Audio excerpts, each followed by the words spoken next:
Hi there. In today's episode of Shed Manufacturing, we'll be taking the transmission out of this old Toyota Corolla, taking it apart, putting it back together again, and hopefully finding the solution as to why I don't have second, fourth, or reverse.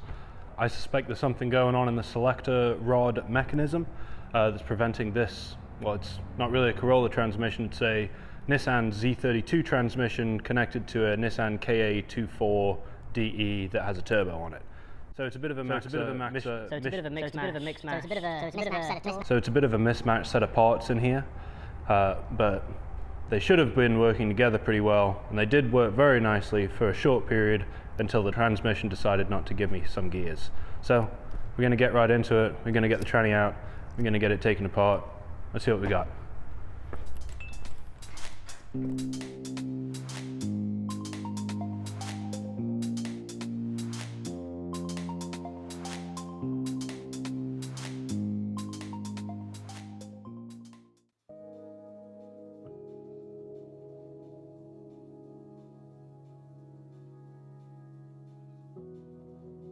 Step 1 for this endeavour is to drain the transmission fluid and inspect the magnetic drain plug.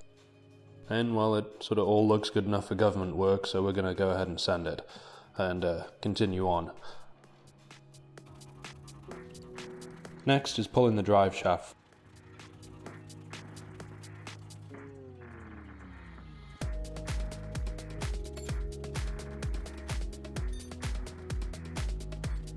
Ball bolts on the diff and a slip yoke at the transmission side has that sorted.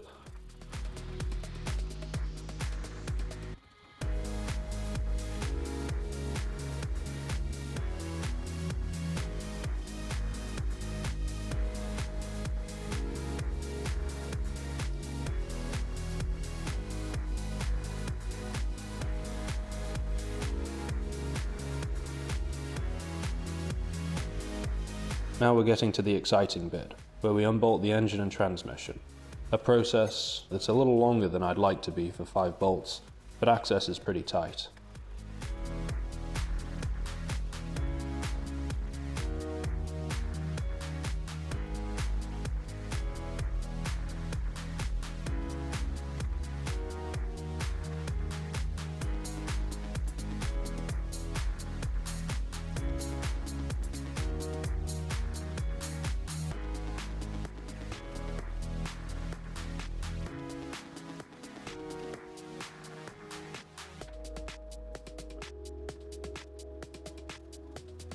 Conveniently, unbolting the transmission mount is much more straightforward, with excellent access. This swap has none of the factory sensors, and I already pulled the shifter up top to inspect the selector rod at the back of the transmission to see if that was my problem. So there's nothing for us to do at the top of the transmission to get it ready to pull. So out and down it comes. Right then, now that we have the transmission out of the car, we can start to investigate the source of our selector shaft issues. Now, the selector shaft on this transmission is actually sort of a modified setup.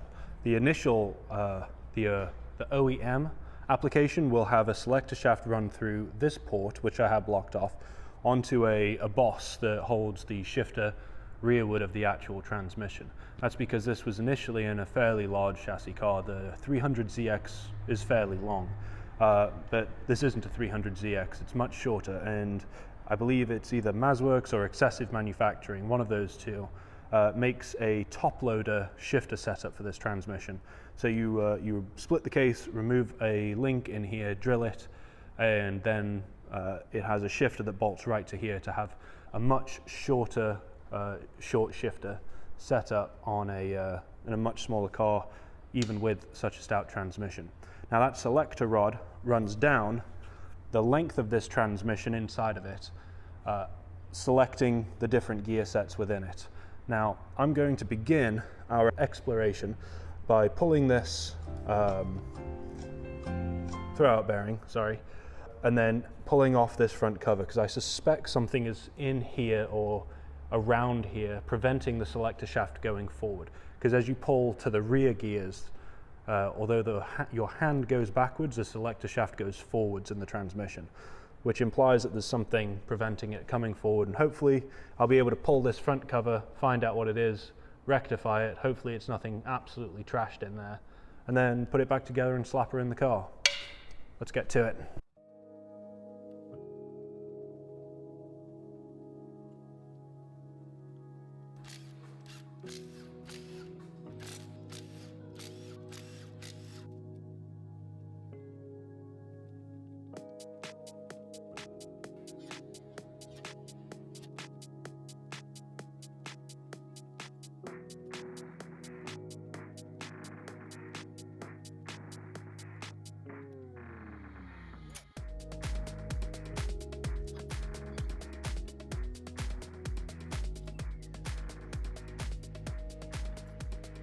Oh, what happened here? What happened here? I apologize, dear viewer. I've just sort of realized that I haven't, at least on this platform, really described what exactly went wrong with the transmission. So I'll take this moment just before I put it the rest of the way back up into the car to sort of spell things out. Now, the selector rod comes into here, and in one of the shots earlier you saw me take the front plate off and some bits and pieces just sort of fell out of the transmission. In this little segment I'll explain what it was. This piece of twisted metal used to be a circlip, and that clip holds on a retaining washer on the selector shaft.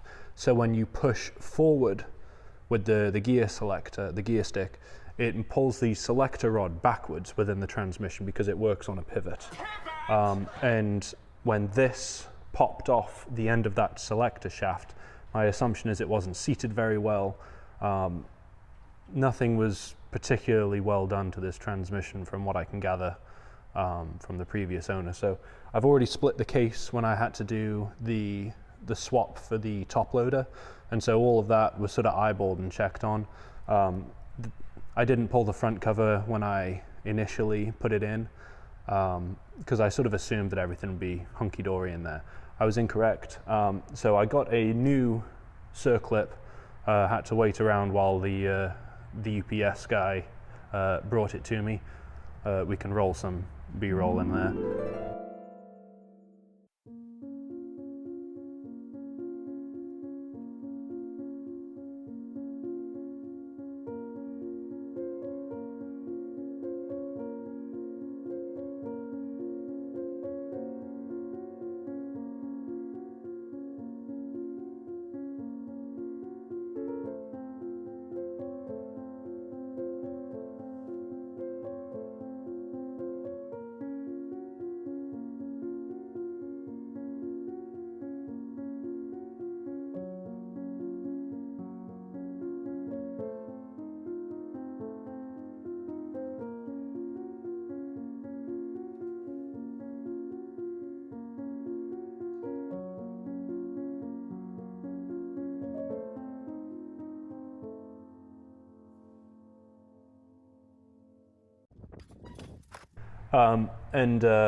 As soon as I got the new one, we were able to put the new circlip on, the washer's nicely retained, and put the front plate cover back on.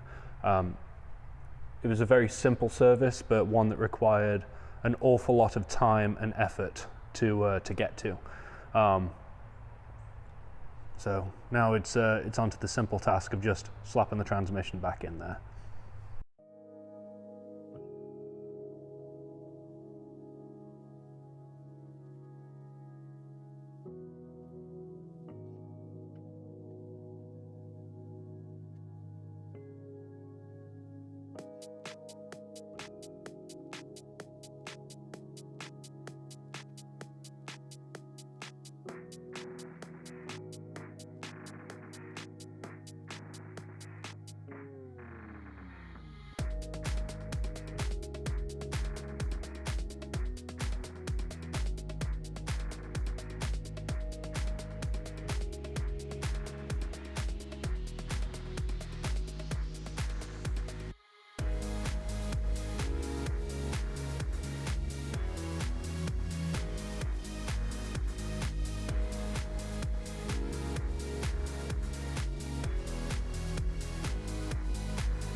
So back on the top side of the car, we have the shifter reinstalled, as well as the all the fluid that we took out of the transmission. Got all that back in there. All there really is to do now is fire it up, see if it moves.